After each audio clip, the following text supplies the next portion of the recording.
Welcome back. Baganagaan deebitan, baganagaan dhuftan. Kun podcastii Ilma Hormaati.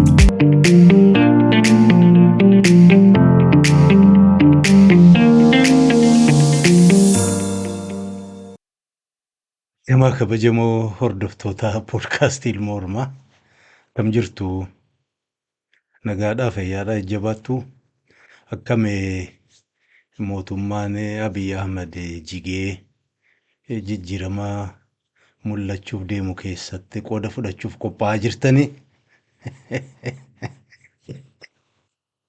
hadda waanuma gabaabduu tokko warra yeroo darbe qophii garaa erga mootummaan Abiy akka isaan jedhanutti yeroodhuma gabaabduu kana keessatti fonqolfame achi booda kamtaanaa waan jedhu irratti marii gaggeessina jedhanii gaannis torban sadiin tokko dura xiqqootti kokkolfeen dhiise hin hafne isaanis walgahii isaanii gaggeeffatanii achi booda ibsa baasanii turanii kunoo ibsa kana hin argitu anis egaa ibsi bahee jennaan warri kun akkuma waadaa seenanitti mootummaan Abiy erga bu'ee booda saantu mootummaa ta'uu deema gamtaanis haa ta'u addatti waan wayyaa ta'e waan biltsiginnaan haga ammaa hojjetaa jirtu kanarraan adda ta'e isaaniifis biyyaafis gaanfa Afrikaatiif mala kan ta'u jechuun egaa warri kun ibsa isaanii irratti naan argu nuyi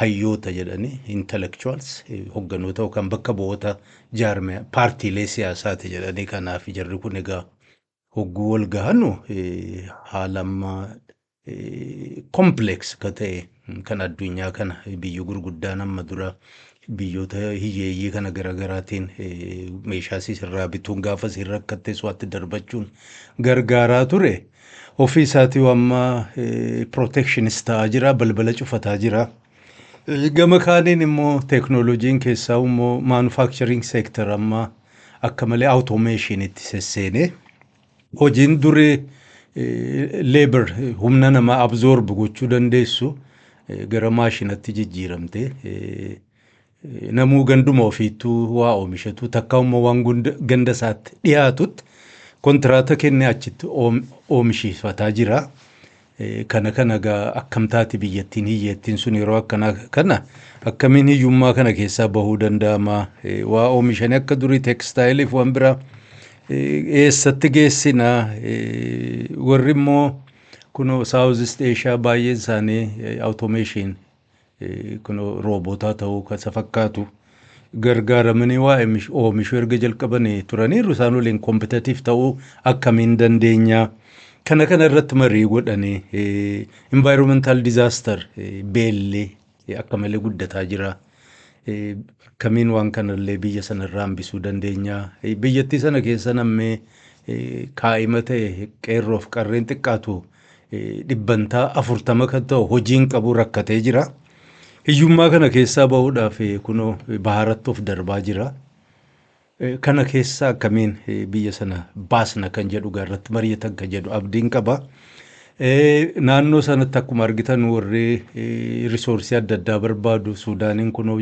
jeeqamaa jirti Saawus Suudaan ara galfiin arganne Somaaleenis rakkoota karraa rakkoo biraa adda darbaa jirti Tigraay keessatti warri dahaa barratti wal dhabee kunoo akka malee wal jeeqaa jirani Eertiraanis rakkattee waan taatu dhabde walii gadigaa nama dhibaa jirti kana hunda walitti qabanii ilaalanii jechuudha complex warra ta'an faaktaroota adda addaa kan warri hayyoonni bira qabanii ilaalanii xiinxalanii rakkoo kana keessaa biyyattii Itoophiyaa isaan bulchuuf deemadha biyyiin boodatti jedhaniiru furmaata xiqqaatu waanuma akeekuu lafa nuu kaa'an ka jedhu abdiin egaa gaggabeetan ibsa isaan baasan dubbise egaa akkanaan dubbise sanaan xiqqoo kunoo isinii waliin qooddadha isii afaan Amaaraas isii afaan Ingiliziin argadhe egaa mee dura siidhuma afaan Amaaraa kana xiqqoo waliin halaallu kunoota mata dureensaa የኦሮሞ ምሁራንና የፖለቲካ ፓርቲ ተወካዮች ስምምነትና ውሳኔው ጀትጋ በከቦታ ፊ አዮተቱ ወሊ ገልቴ ፊ ማሊ ስምምነትና ውሳኔ ሙርቲ ሲያትሊ ዋሽንግተን Juulaay amma torban darbe jechuudha 31 itti aanee የኦሮሞ ምሁራንና የፖለቲካ ፓርቲ ተወካዮች እንደ አውሮፓ አቆጣጠር ሐምሌ 31 2025 ሲያትል ዋሽንግተን ግዛት በመገናኘት ጀለን በኦሮሚያ ኢትዮጵያ አፍሪካ ቀንድ ጉዳዮች ላይ ሰፊ ውይይትና ትንተና ካደረግን በኋላ ደጋጋ ዋነሳን ጀለን ባየና መትቶላ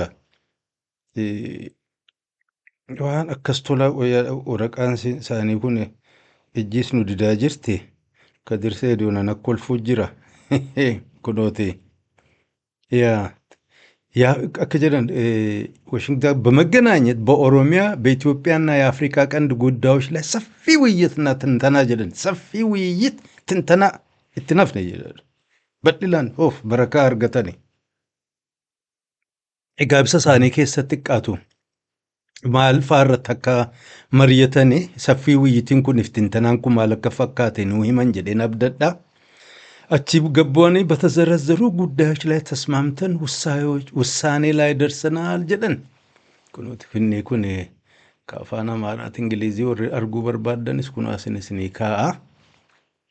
Achi waan qabxii meeqa 6ኛ 7ኛ 8ኛ በመጨረሻ ምን ofirraa qaba.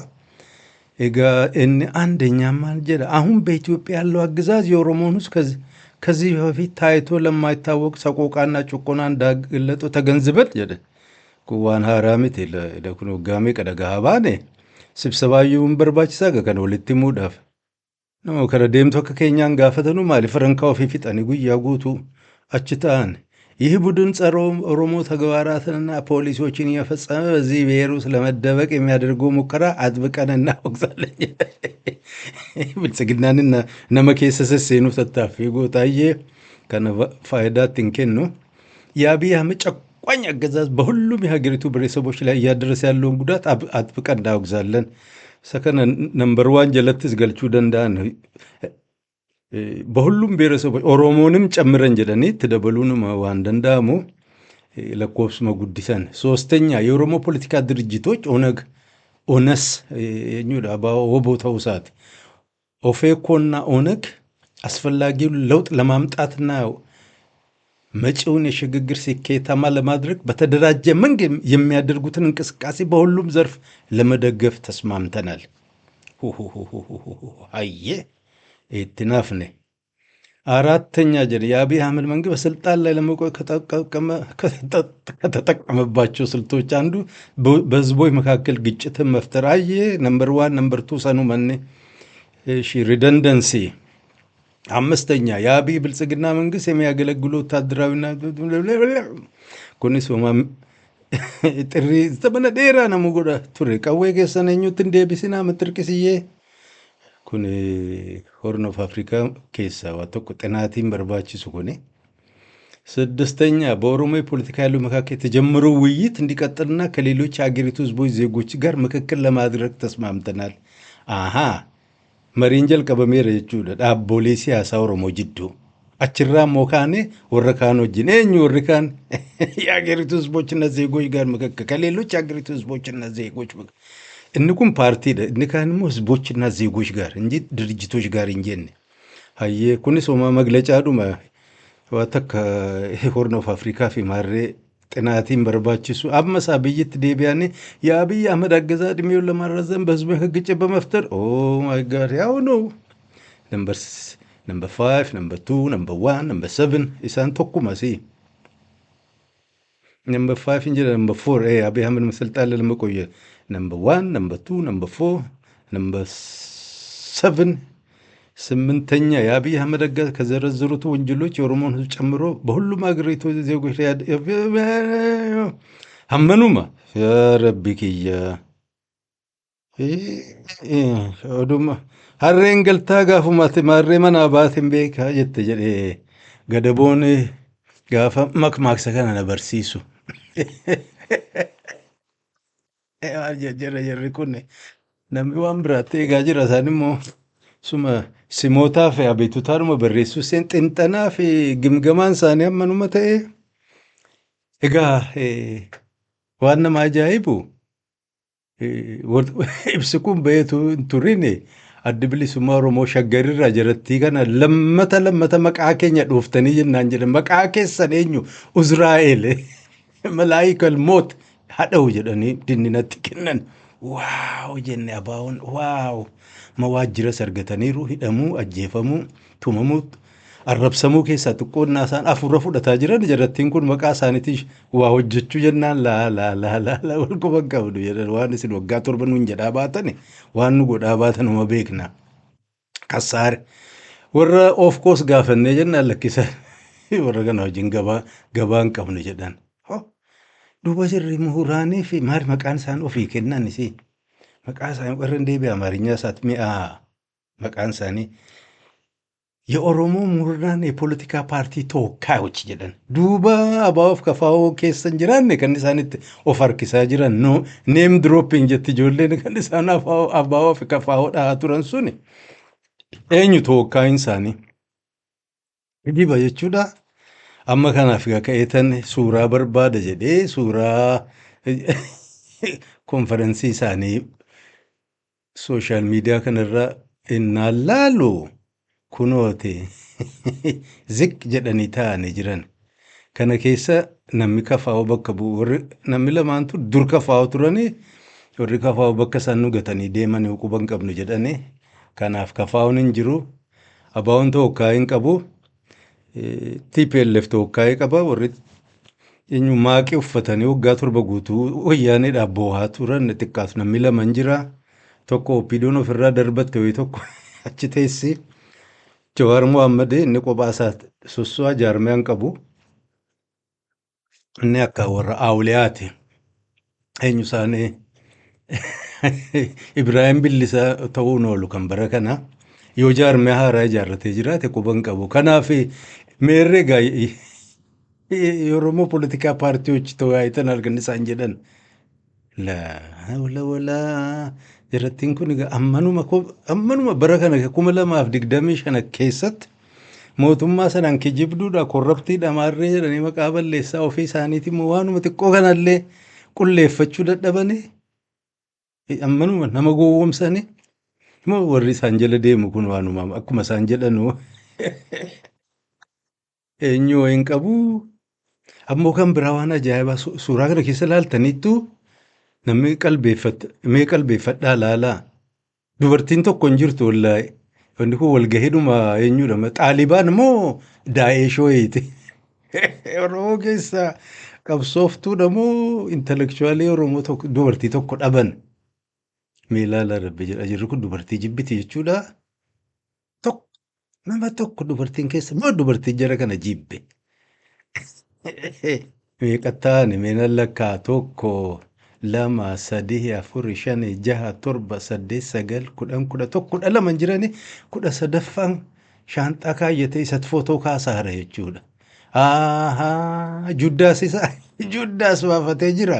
Yesuus poolitikaa sabbakuu jira kompiitara of dura kaa'ee Juddaas baafatee jira. Jiratti kana kuchi waloo gandaa ta'anii gad deebi'anii. Ilaa hundi keessanuu hin beektan sobinaati amma jarattii kana keessaa nama meeqa beektan waggaa torba guutuu wanjala walirra guuraa warra darbe. Abaluun hattuudha, abaluun biltsiginnaadha, abaluun kaampaanii 800 ijaarratee biltsiginnaa waliin deema gantuudha maarreedha. Du'a hundatti warri murteessaa turtan bakka takka taa'anii jiran. Hadha deebi'anii I love you jedhu.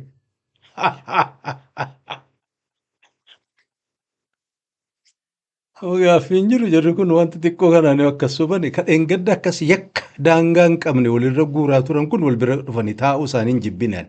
Kan duraa isaan gochuu malan sila gabbahanii wanni nu gaafa san jedhaa turre soba. Kanaafuu nu jaalla keenya kana dhiifama gaafanneerra jechuu yoo soba ta'e takka jedha.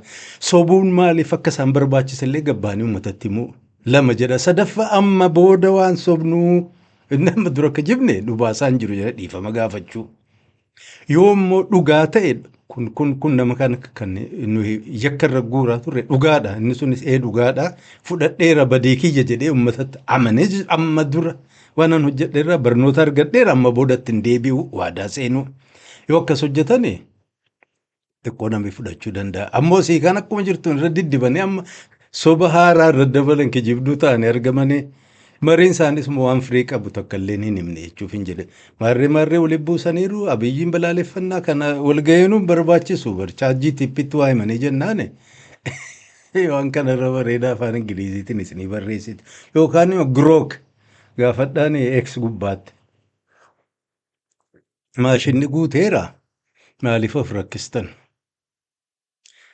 Kan biraa kanan hubadhe galma isaanii keessatti akka ilaaltanitti waa takka alaabaan hin jiru maalummaa isaanii kan ibsu kan Itoophiyaas haa ta'u kan dhaaba siyaasaas maarree bakka boonni jaarmiyaa siyaasaa paartii siyaasaa walga'iirra argamanii tokkollee wanni mallattoo Oromoof mul'isu odaa taatu alaabaa kunoo abbaa gadaa jedhamtu taatu kan adda bilisummaa Oromoo yeroo baay'ee diriirsanii maallaqatti hin kadhataa ba'an sun isa ta'u tokkollee of duraan qaban maaliif? Maaliif mallattoo takka illee of duraa dhaban? Kanaaf akkanaan arge ispoonsara qaban jechuudha. Ispoonsarri suni waan isaan mul'isuu hin qabne dura bu'eetti himee jira. Kanaaf kunoo irra kaa'eef hin jira. Ispoonsarri isaanii warra kana. Egaa qoosaa moggaa dhiisneeti wanni kun wanti inni mul'isu sadarkaa waltajjiin siyaasaa Oromoo gaditti bu'aa dhufe. Waan gurguddaa waan biyyaa dhiisaati waanuma xixiqqoo irratti illee dhugaa walitti himuu dadhabuun waan xixiqqoodhaan wal gowwoomsuu maqaa namaatiin nagaduu dhaabbachuu dadhabuunsaa hedduu nama gaddisiisa. Kana malees gabbu'ee suuraa kan biraa tokko naan argu kunooti 1 2 3 4 achimmoo 1 2 4 5 6 kun maal inni? Silannaan isin gaafadhu dubartiin keessan jirtuun argisin hin jedhe amma kana immoo walitti qabeenyaa laalu inni kun afooshaa dhiiraati. Afooshaa dhiiraa ganda lamaa jechuun nan danda'a. Aaraa jirti gala. Darasaan isaanii fi dabtaraan isaan jala jettu. Mirga qaban namni faamiliidhaanis haa ta'u araddaa xiqqoo namni jiru walitti dhufeellee nuyi paartiidhaan nuyi gurmuudhaan mirga qabu. Garuu zabana ammaa kana silaasiidhuma sana namatti himanii. Mirga hin qabdu namni jedhuun hin jiru. Nuyi warra ganda tokkoo kan ganda lamaa wal taanee waliin qindoofnee beekumsa risoorsii keenya qabannee Oromoof deemaa jirra yoo jedhan why not? Milkeessiniif hawwina jennaan. Garuu naasaan dhoksuu jalqabanu shakkii nu keessa uumti jechuudha. Maaliif waan kana dhoksan? Waa hunda caalaa immoo warra qubatti qabaa jiran warra yakkatti guuraa jiran biyya bulchitu jedhamu sanarraa wayyaa honii argamuun dirqama ta'a. Akkuma isaanii kijibaa yoo jalqabne akkas taate gara fuulduraa isa deemuuf deema. Warri kaleessa yakka hin jirre walitti guuraa ture kun isaanuma kana. Utuu hiree argatanii biyya qabatanii akkam ta'uuf deeman. Warra biyya jirturraa illee hammaachuuf deeman jechuudha. Kijibni isaanii daangaa hin qabu. Kun egaa yeroo ammaa kana keessatti akkuma isiniin jedhe barri 2025 warri ammaa kun warra prosperity gospel qara'e warri durii qabsoodhaaf bobba'e warri durii uummatoo garaa garaatiin mirgaaf qabsaa'aa warri ture warra poverty gospel qara'e an kasaaree an miidhamee an du'ee an madaawee an dheebodhee an agabee uummata mirgi isaa kabajamu warra jedhu jiruu isaaniitti dhabee faamilii isaaniitti darbatanii du'anii inni hafes miidhaa garaa garaa keessa darbee kunoo xiqqoo warri hafan lubbuun jiran guyyaa takka isaanii personal gloorii isaanii himachuuf tattaaffatan waltajjii namatti dhiphisan dinagdee guuruu irratti isaanii bobba'u argitanii hin beektan. Warri ammaa kun immoo bakka 17 kan as jiran 7 kan bakka kaan jiran 7 isa dhufu immoo bakka biraa jiran kijiba kana himan kijiba kan jijjiiran. Kanarra dhaabbanne namni maaliif kijiban jedhan jawaamna virtue signaling isaanuman describe godhaa jira amala isaaniiti soso'insa isaaniiti maalonni isaan barbaadan kanarraa jennaan waanuma ofiit jechuudha aangootti bahu akkuma morra aangoorra jiru uummata zarafaa jiru sun jarri kunis yoo aangoo bahanii kanarraan deebi'an isaaniif saayibbad isaanii jechuu aangoo bahanii warraa butachuudhaaf rakkoo miti kun anaaf jechuudha. Warri shaggar jiran mirga addaan qaban isaanis humnumaan itti dhufanii isaanis waliin dhaanii aangoo qabatan Jarri kunis waliin dhoofnee achiin achi awwaakkabnee hanga baane yoo jedhani kijiba isaanii xiqqoo wayyeessuu qaba. Dandeettii keenya keessaa isaan amma nuyi beektoota maarri of kaa'anii jiran gad nu dubbatu jiran. Innaa gad nutti dubbatan nuyi ol jechuudha. Wanni isaan nutti nu kijiban, wanni isaan namatti himanu warra dhaggeeffatu sanarraa sammuu dandeettii sanarraa ol ta'uu qaba. Awwaakkabuu qaban jechuudha. Hurrii itti maruu jechuudha. Hipnotaayiz gochuu danda'uu qaban. Yoo kanan goone inni kijibamuuf inni kijibu walqixa yoo jiraatan anaarkiitu uumama jechuudha. Wal gowwoomsuun hin jiru akka loonii kan oofan sun rafi jennaan kan rafu, taa'i jennaan kan ta'u, ka'e jennaan kan ol ka'u kun gaafa kijibni kun lallaaftuu ta'uu sii beeki deemnarraa jedha jechuudha. Atuun irra hin jirtu. Bayyanatu eegala.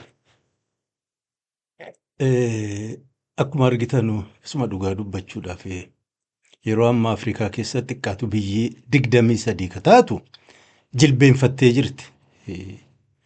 Idaan biyya garaa garaatti tuulamee hiyyummaan biyya sana dhiibee uummanni sii garatti ta'u dhaqu dhabee jechuudha. Yeroo ammaa kana keessatti namni fayyaa qabu isuma dhugaa. Biyyuma Afrikaa kanan bulcha jedhee namni fayyaa qabu of qopheessu ka jiru natti hin fakkaatu. Nama waa hatuu barbaadu, nama waa butuu barbaadutu waan kana irratti of darbata. Sila akka durii taate biyyi mootummaan hireen jiraachuu danda'a. Uummata sanaan waa wayyeessaa jiru uummataan xiqqoo bakka siin jirturraa bayyanachiisa. Ideologically illee clear direction warri qabu tattaaffiinuma godhaa ture. Ka ammaa kun ideological base illee hin qabu. Gara deemuus hin beeku. Ganama guukaa waan tokko hima sa'aatii. Laaqanaa ogguu dhiyaatu waan biraa jijjiirrateera. Nyaatee ogguu ka'u toora asirratti immoo ammas waan biraatiin galgala waan biraatiin confusion uumeedhuma kaayosii kana keessaa waan argatamtu buutachuuf warra tattaaffatu malee seriously concern ta'e jechuudha. Biyyattiinuma keessatti illee kan bulchu jedhamu warruma waa hatu warruma waa butatu. Kana gubbaatti immoo warri naannoo garaa garaa jiran risoorsii biyyattii sana zarafuu sii qofaa miti. Afrikuma kanaa qullaa hambisuudhaaf namuu qaratee itti ka'ee jira. Armed conflict yeroo amma Afrikaa keessatti kan deemaa jiru eezer amantii isaan duubas risoorsiidhuma hatu lammaffaan immoo risoorsii natural resources keessaa mineraala kana zarafuu irratti kan bobba'e. Bilisummaadhaaf kan qabsaa'u baay'ee xiqqaadha yoo jiraate illee jira jedhee afaan guutee himachuun akkuma na dhibu hin jirullee jechuun xiqqoo rakkisaadha. Haa ta'u baay'eensaa kanuma jira. TPLF illee amma gartuun Oromoo waa wayiitti fakkaatee isitti hirkannee aangoo baanaa xiqqoof dhibaa jiran kun isiinis erga dahaba nagaduu seente gargar wal facaastee jirti. Amma organizationin garaa garaa trace godhaa jiran biyyuma amma Itoophiyaa jedhamu sanarraa ka'ee jechuudha. Suudaaniin ammoo Daarfuur, Tigraay keessaa Addigiraat, Adwaa, Shiree, as immoo Benishangul, Najjoo, Asoosaa, Komrook, Gujii bakka kanarraa Jubbaa, Kampaalaa, Naayiroobii, Shaggari, Maqaleedha, Addigiraati, Asmaraadha, Jibuttiidha, Dubaay jidduu neetworkii deemaa jiru naggada deemaa jiru. Various minerals warra gurguraa jiran oduun akka malee facaatee namuu wal jala deemaa jira jechuufan jedhe. Warri meeshaa gurgurus akkanuma achirraa bitee asirraa bitee Suudaanii, Saawus Suudaanii irratti rakkoo guddaatu as bahaa jira. Ani warri armed ta'ee gartuudha waan kana qotatee irraa argataa jiru. Maaliif argataa hin argatu takka mootummaa taateefis sun mirgatti qabdee ka jedhu hin qabus dhugaa dubbachuudhaaf. Tokkoffaa mootummaan mataansi artifishaal namni walii galteedhaan waan ijaare miti.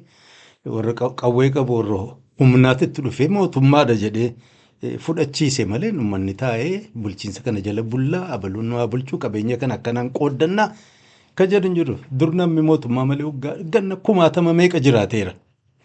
Ammas isiin qawwee qabdu waan naannoo ofiitti argatte sana callifattee geeffattee gurgurattee ittiin jiraannaan gaariidha. Yoo inni sun uummata sana fayyada jettee yaaddee jiraatte in the long term jechuudha. Galii sanarraa iskuula banuu dandeenyaan, hospitaala banuu dandeenyaan, sarvisii garaa garaa argamsiisuu dandeenyaan gaariidha. Ammoo ofuma qofa eenyu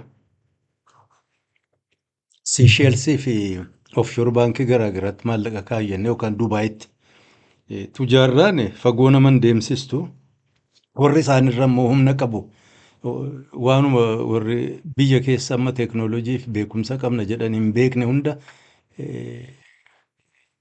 biyya sana keessa jiraachuu beekaniiru. Jarris jeequmsa uumanii waa irraa guurrachuu barbaadu. Kanaaf egaa bara amma namuu addaayyaa nafsi waa ciratuudhaaf fiigu kanatti namni silaa wal gaafate gaariidha. Mootummaan amma jirtu warri niyoolibiraal uffattu kun namni qawweetti kaasuu baatus jechuudha. Tuma qawweetti hin kaasinti dhiistan illee deemtee ofiisiitii ni diigamte. Kun seenaa keessan mul'ateera. Chiilii irraa kaasee jeneraal eenyu Pinooshee irraa kaasee hamma dheengadda qaallittii Baangilaadesh jechuudha. Hoggaa hadhaa bakkuma siin teessetti mootummaa irraa jigee ari'amte sanatti sirni isaan dinagdee hojiirra oolchaa jiran kun biyya hiyyeettii keessatti hin dalagu.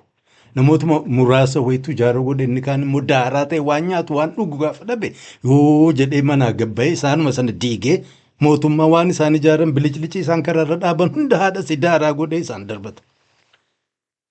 Fakkeenyaaf amma sheekaasiinaa jedhasi Baangilaadesh gana isin Oogast jalqaba irratti aangoo irraa ari'amte. IMF baatii Apiriil hataate Maay keessatti jechuudha.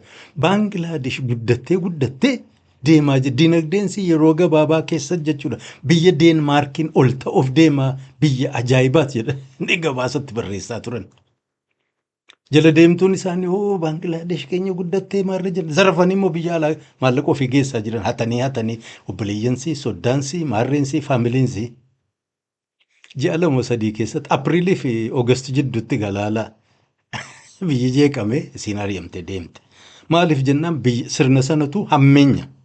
Hiyyummaadha. Daaraa godha. Bata baay'ee nama muraasa jechuudha. Warra investar godhee warra biyya alaatti dhufee invest godhe waliin ciratu. Kanneen gaafuma banaa dhufan immoo saabooteejii irratti hojjetani.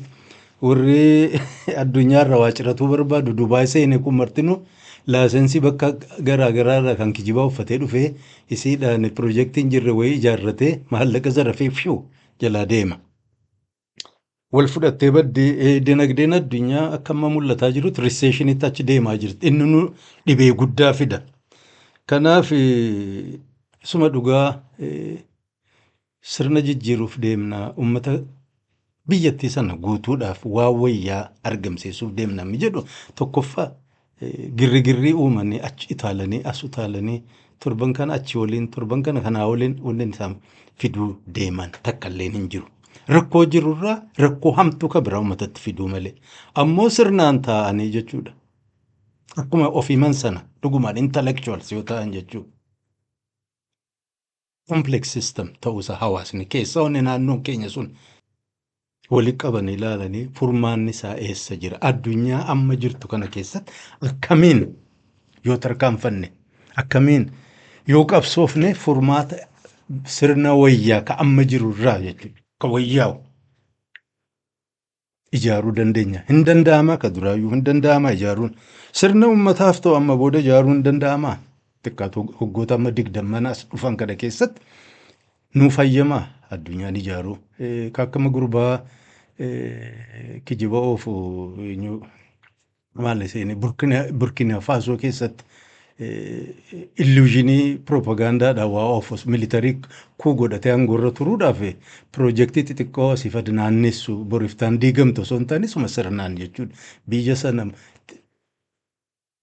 eenyu maqaan piippiin kun maal jedhamti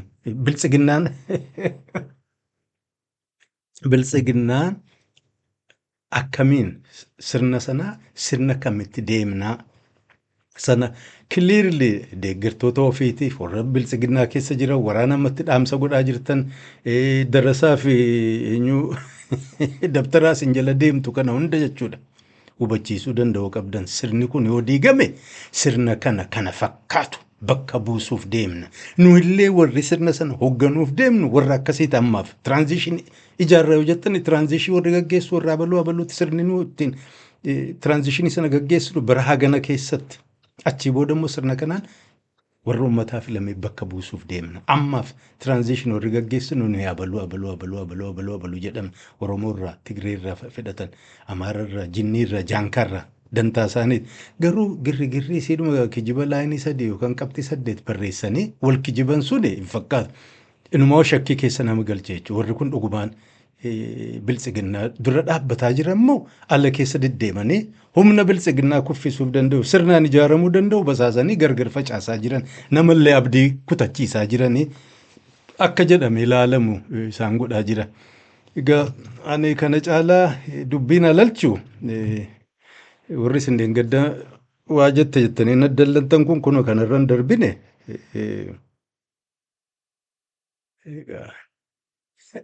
anan komatinaa nuhi nama aangootti ol baasnu hin qabnu nama aangoorraa gad buusnu hin qabnu. Waan gabaa siyaasaa keessa mul'atu irraa immoo yaada keenya kennanna. Biyya namaa keessa jiraannaa xiqqaatu waa dubbachuu mirgatti qabna siidhaan gargaaramaa jirra. Isin dhugaa isin miidha warri gosaan deemtan warri naannoon deemtan warri gartuu siyaasaa jala jirtan dhukkubbii qabaa. Ammallee booksii xixiqqoo sanduuqa xixiqqoo keessa sesseenuu malee keessaa bahanii akka namaatti of danda'anii jiraachuu nama baay'ee ulfaataadha naa gala. Ammoo suutuma suutaan namni baay'een bilisoomeera isinis warri haftanii. Egaa sagantaadhaa iddoon xumuriin xiqqoo waanuma wayii takka akkasin laaltanuuf isin dhiyeessa. Warratti mootummaa bajeta sii baafatteetta immoo torban lamaan tokkoon dura xiqqaatu toora birrii isaanii tiriliyoona 2 kan ta'u bajeta tolfatanii jirani. Sanuma keessaa akka hubattanuuf waanuma akka qoosaa wayiiti. Innis bajeti isiin naa baastu liqee fi sadaqaa biyya alaarraa arganna jettee egaa hawwiidha bajanni yeroo hundaa'u gara fuulduraatti hagana arganna ka jedhurraan qaraxa guurree maarree goone hammana argachuuf jiraanna hammana argannu kana keessaa immoo kana bakka kana irratti baasna ka jedhu gaa hawwiidha mootummaan harka qullaa taa'ee hawwata ammoo irree waan qabuuf qaraxa guuruudha. Biyyi samma jiraatetti isaanis qaraxa guuruun hin oolane sadaqaanis hin haftu. Kana keessaa akka isin naa hubattan barbaadu waan lama jarri mootummaa keessa namni dalagu almost namu demoralized akka ta'e waan hojjetu irra deebi'ee kalaalu akka hin jirre agarsiisa. Isaan qofaa miti isaan jalatti immoo paarlaamaatti naa dhiyeessatan bajan koomiteen jira bajet koomiteenis waan sila lallaalte ilaalle akkuma jiru hin dabarsane. Jaarmiyaa biyya alaa 2 kasaanirraa sadaqaa fudhanna jedhanii abdatanii maxxansanii isaanuma tokko lamaan isaanii isin agarsiisuu barbaadeetan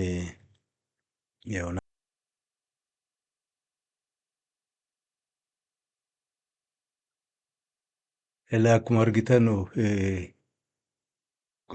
kana duran jira eeyyee kunooti. Bajet sammaa waggaa 2018 kaalandara Itoophiyaa jechuudha. Giraant gargaarsa wayii waan suphan arganna jedhanii isaan lafa kaa'an keessaa tokko biyya mootummaa Yuunaayitid Kingdom Ingilizii kanaaf maarreedha. Isaanirraa xiqqaatu kunoo meeqa arganna jedhan miliyoona 9 fi miliyoona 985 fi 20,600 wayii.